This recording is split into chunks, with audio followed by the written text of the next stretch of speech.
Hello guys! Good morning! Ayan kami ni Miss G. Hello! Hello guys! As promised, sabi nga namin, susubukan namin ilalagay namin dito kay Zuki. Ayan, as you can see, it is a naked bike. Wala naman siya mga pwede pagpatungan other than yung pagpatungan ng top box. So, susubukan namin na yun. Ikakarga lahat yung mga pinakita namin doon sa last live namin, last video, kung paano namin isasaksak dito lahat yung mga gamit namin. At least yung tatlong bulky part ng gear namin, which is yung top box, yung tent, yung kama, and the bag. So, yung bag, actually, ito siya. So, nilagay ko yung unan namin para to simulate gaano kalaki yung pwede pa namin karga. Ito yung unan. Oh, yung dalawang unan. Yung dalawang unan, guys, hindi namin dadalhin yung unan. So, ang kagandahan sa kanya, oh, yan.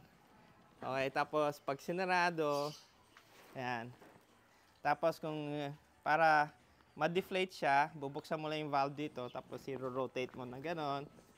And then when you rotate, pwede mo i-squeeze down yung air. Ayan. So, may lalabas mo lahat yung hangin ng bag. Kasi pag naka-fold na siya, medyo sealed na siya. And then, of course, ayan. Strap it down. Strap it down. Pwede pang i-adjust para may fit. And then, yeah, there we go. And then, ito, sa taas. Okay, so, pag kailangan pa ng deflation, just open the valve. There, see? Lalo pa lalabas yung hangin. So, mapipit-pit din talaga ito. Okay? So, that's the bag. And, kagandahan siya. You can actually turn it into a backpack. Or, shoulder bag. Okay? Okay, first, where's my key? Ito pala. Say hi, kuya. Say hi, kuya. Live yan. Ayan. So, na yan, lalagay namin. Ito yung namin, trusty top box namin. Tagal na namin meron nito. Maano na nga. Oo, natatanggal na nga yung mga Kailangan na daw palitan. Pag pinalitan niya, palit na din yung motor. Aray. Ayan.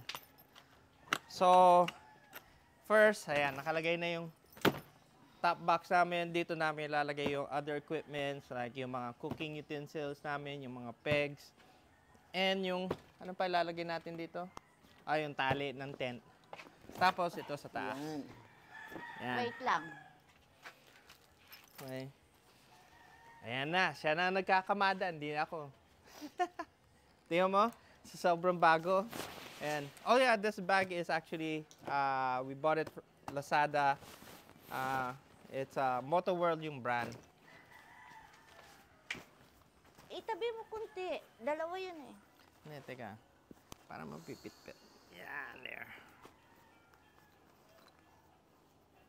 Yan, okay. So, dalawa. Ganyan. Kasya ba ganyan? Yup. Teka. May strap, may strap. May strap ba dito? Meron. Ayan. Hindi yan. Okay. Alright. Tayo na. Okay. Ang hirap talaga pag maliit, hindi abot. Alright. So, Pwede ako pumatong? dito, yeah, we bought straps. So, para hindi kami maano Pakihawak. namin. Kung kayo upuan. Hindi ako abot eh. Oh, ayan. Hirap matangkad eh. Mahirap nga talaga. Ala, nabitin. Iba na yung matangkad. Okay, so hawak mo dyan. Okay, so first strap. There. Ano ba talaga? Kasi mas maliit yung isa. Yan. Okay. Pati kamay ko. Oo, tali na natin.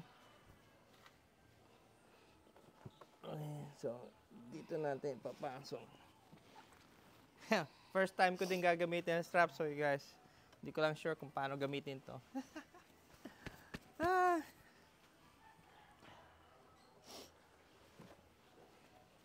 Okay, so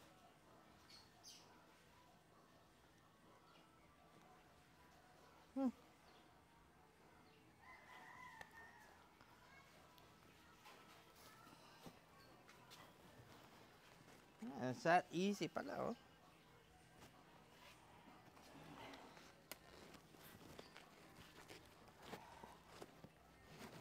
Uy, may ikot. Ay, nandyan pala sa'yo. Nahila ko. Nagagalaw ba? Yan. Tapos doon sa side, kabila. Okay. Wow, ang taas ng lubutan ni Suki. Pucha. Hindi na ako nakikita sa likod. Okay lang. Pwede na ako matulog. Nakasandal. Mukha nga. Actually, yung isa nga iniisip ko, dito ko ilalagay sa likod mo eh. Ito. Ay, ano ko? Para kunyari, sandalan. Ang tanong, pag tumakyat ka ng timbak nito, aahon si Suki. Noon nga lang wala tayo nito, hindi tayo nakaahon, namatay eh. Hindi namatay. Nabitin lang. Kayo Ikaw nilalait-lait mo si Suki.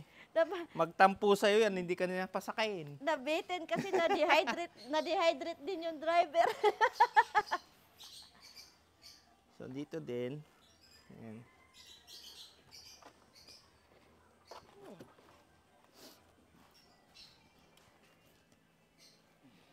So, guys, leave sa comment if kung you think itong ginagawa namin is the best way na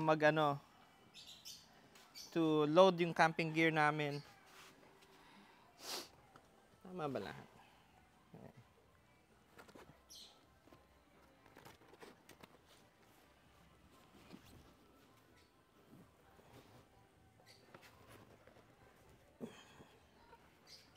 Yeah. Saan to? Wala sa ano yun? Sa bag.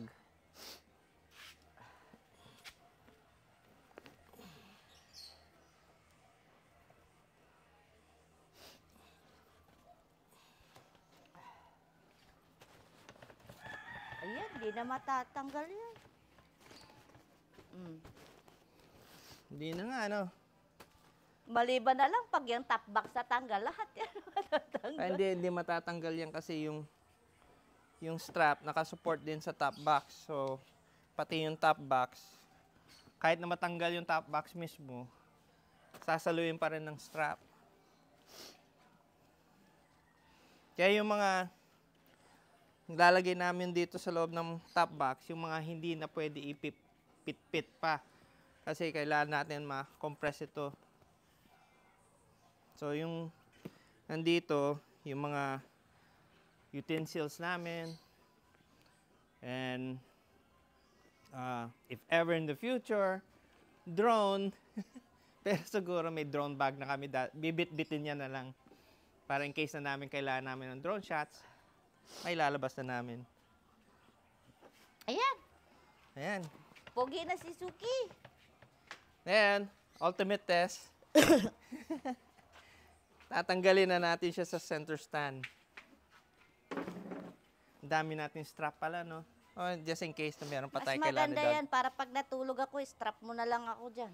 No. Okay, let's go. Wow. Mabigat? Ayan. Okay. Sakay, dear. Para makita natin gaano kabigat ikaw. Hawak, hawak. Wow, hindi na ako pwedeng... Oh, di ba? Allah. Hindi, mataas pa pala ako. Mataas pa rin ikaw. Oh, mataas pa yung ulo ko. Labas Oh. pa rin yung ulo ko. So, yan. Hala! Hindi nagba-bottom out pa yung shock niya. Hindi mabigat. Ewan ko. Yan, subukan natin. Uy! Pag nalaglag ako, dear, saluhin mo. Hindi abot yung pa ako. Oh. What do you Okay. think, guys? Good ba yung namin? Ready na ba kami? Ready na ba kami? Kasi this coming weekend, magkakamping. Pero soft camping kasi, sinusubukan nga namin yung gear namin kung, paano kami magse-set up ng tent. So, we are going to a camping place na medyo malapit lang dito and medyo safe kasi marami pa kaming kulang. Wala kaming table. So, next time, saka isa pa lang yung ilaw namin. So, medyo well-lit din yung lugar. So, hindi kami total in the darkness at may mga creature crawling sa mga slithering things, yung mga gumaganon. Ganon. So, subukan lang namin. Yes, sarap dito matulog. Let's go! Ayan. Ay, tingnan mo yung tsura ko dito. Ay, wow. Natutulog na ako dito. Tapos ilalagyan na lang kita ng strap dito Oo, para hindi ka ayan, oh, may malaglag. dalawang strap pa, oh. Papalo na ako. Ayan. Get down ka muna. Ano, tanggalin pa ba? Takpan mo na lang. Nilagay Ayan. mo na din. Ayan, tignan natin pag naka-side stand siya. Kung gagalaw. Tingnan mo nga. Hindi siya gagalaw, no? Talagang well naka-ano, no? Okay din, no? Dapat dito mo nilusot siya. Hindi na. Iipitin ito. Paano mo hihilayan na gano'n? Ayan, pwede na Ayan, yan. oh, naka-ano siya dito, eh. Ayan, oh. Ayan, Ready na. Ayan. Let's go. Kagaya kasi ng motor rack namin na na bracket para doon sa top box namin eh. Naka-ano siya, naka-integrate. So hindi mo siya nakikita na hindi ko na kailangan tanggalin yung grab handle ng motor. So this will be pagsubok din namin sa motor namin kasi very time niya minimal lang maintenance ko dito. Halos oil change lang, yung mga required tires change. The first time And- mo mabigatan. Full oil filter and yung air filter niya. Yun lang ang pinapalitan ko dito other than cosmetics. Pero yung clutch nito, clutch cable niya, actually anything about the engine hindi pa nabubuksan yung makina mismo. And nasa 86,000 na to. Actually, 9 years old na yung motor namin. So, sa pagsubok sa kanya, although nakarating na siya ng timbak and walang issues, yung sinasabi niya, hindi naman tumirik actually, nabitin lang doon sa pag-akyat. Any motorcycle naman, mangyayari yun unless you have a really big bike na may 1,000cc or anything that's above 300 horsepower, 300 cc's makakakyat naman doon. Yung nga lang kasi yung isang liko niya ay Medyo alanganin talaga. yung alanganin liko. kasi dahil hindi naman sementado buo yung daan. Na-shoot ako doon sa lugar na hindi dapat ma-shoot. So, nawala ng buwelo yung motor sa pag-ikot.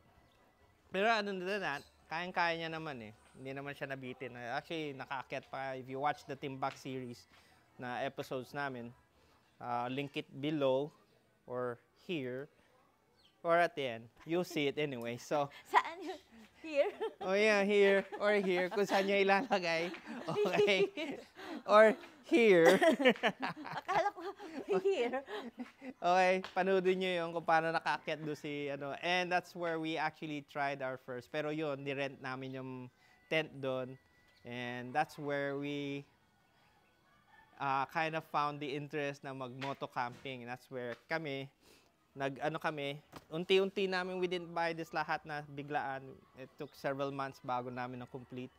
Hindi pa nga kompleto eh, but at least nakuha na namin yung basics ng tent, moto camping.